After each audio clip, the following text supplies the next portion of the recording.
সময় কিছু কিছু বিষয়ের উপরে আলোচনা শুনে থাকি। আমরা জানি না এটা কতটুকু আপনাদের মনের ভিতরে আটকে থাকে, নাকি ভুলেই যান। ভুলে যাওয়া যাবে না, একটু দিনের মধ্যে রেখে আমলের চিন্তা ভাবনা করতে হবে। তাহলে আমাদের কিয়ামতের ময়দানে কঠিন মুসিবতের সময় এটা কাজে আসবে। আর যদি ভুলে যায় তাহলে তো এগুলো আমাদের জন্য সুপারিশ করবেন না। তো আমাদের এই আমলগুলো কবুল হওয়ার জন্য আমাদের এই বডির মধ্যে বিভিন্ন অঙ্গ প্রত্যঙ্গ আছে, তার মধ্যে দুটা অঙ্গ সবচেয়ে গুরুত্বপূর্ণ। যে দুটা যদি হেফাজত রাখতে পারি, আপনারা সবাই জানেন, সেই দুটো অঙ্গকে যদি আমরা হেফাজত করতে পারি তাহলে আশা করা যায় যে আমাদের সমস্ত আমল আল্লাহ তাআলার দরবারে কবুল হবে। বলুন সুবহানাল্লাহ। সেই বিষয়ে ফেরাতে খুঁজতে হবে। জিহ্বা এবং লজ্জাস্থান, এটা কি গুরুত্বপূর্ণ দিক না? দুই স্তরের মাঝখানে যে জিহ্বা, এটা কি গুরুত্বপূর্ণ দিক না? এই জিহ্বা যদিও একটা ছোট্ট অঙ্গ, কিন্তু এই জিহ্বার অপরাধ অনেক বড় বড়, নাউযুবিল্লাহ। এই যা কাজ করে, অপরাধ করে, যেটা তোমার যোগ্য নয়। আবার এই জিহ্বা যদি ছোট অঙ্গ হয়, কিন্তু এর দ্বারা যে বড় বড় আমল হয়, যেটা আসমান আরশ-আজিম পর্যন্ত পৌঁছে যায়। বলুন সুবহানাল্লাহ। তদ্রূপ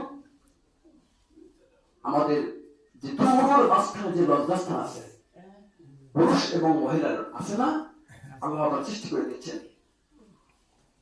এই জিনিসটাও অতি মূল্যবান, অতি মূল্যবান। এটা যদি আমরা হেফাজত করতে পারি তাহলে আমরা কামিয়াবি হয়ে যাব। বলুন না সুবহানাল্লাহ। আর যদি এটা যদি আমরা আমাদের নফসের খায়েশে যদি আমরা হেফাজত করতে না পারি, যা চাইলো তাই যদি করি, তাহলে কি আমাদের নাজাতের উপায় হবে? কোনো আমলই আল্লাহ তাআলার দরবারে কবুল হবে না। এই খুতবাতুল আহকাম আশরাফ আলী থানভী রাহমাতুল্লাহ লেখা 22 নম্বর খুতবা এই বিষয়ের উপরে সুন্দর করে আলোচনা করে দিয়েছে যে তোমরা তোমাদের শরীরের মধ্যে দুটা জিনিসকে হেফাজত করো, একটা হলো জিহ্বা আর একটা হচ্ছে দুইয়ের মাঝখানে লজ্জাস্থান। বলুন ঠিক কিনা? এই দুটো নফসের জন্য খুবই জরুরি। নফসে আম্মারা, নফসে মুতমাইন্না, তাই না? নফসে আম্মারা হচ্ছে আপনার এর কাজ হলো সবসময়ের জন্য আপনাকে ব্যাঠিক দিকে নিয়ে যাবে, ব্যাপথে নিয়ে যাওয়ার জন্য চেষ্টা করবে। আম্মারা, শয়তানের প্রলোভনা এই নফসের মধ্যে বেশি থাকে।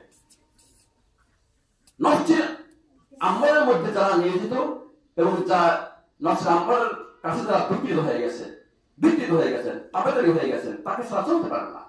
তাহলে বুঝবেন কোন আমলই, যত আমলই করেন না কেন, আল্লাহ তাআলার দরবারে কবুল হবে না। এটা হচ্ছে শয়তানের কাজ। আর নফসে মুতমাইন, এটা হচ্ছে ভালোর দিক, জান্নাত পাওয়ার দিক, আল্লাহকে পাওয়ার দিক, রাসূলকে পাওয়ার দিক।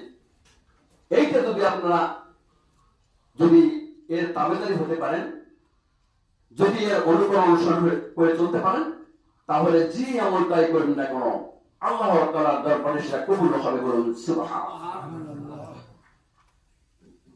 রাসূল সাল্লাল্লাহু আলাইহি ওয়াসাল্লাম বারবার তার সাহাবীদেরকে ডেকে বলতেন, হে সাহাবীরা, তোমরা এই দুটা জিনিসকে হেফাজত করো, এই দুটা জিনিসকে হেফাজত করো, এই দুটা জিনিসকে তোমরা হেফাজত করো। একটা হচ্ছে জিহ্বা আর একটা হচ্ছে লজ্জাস্থান। এরপরে আরো অনেকগুলো দিক আছে, সেগুলো পরে বলবো আমরা।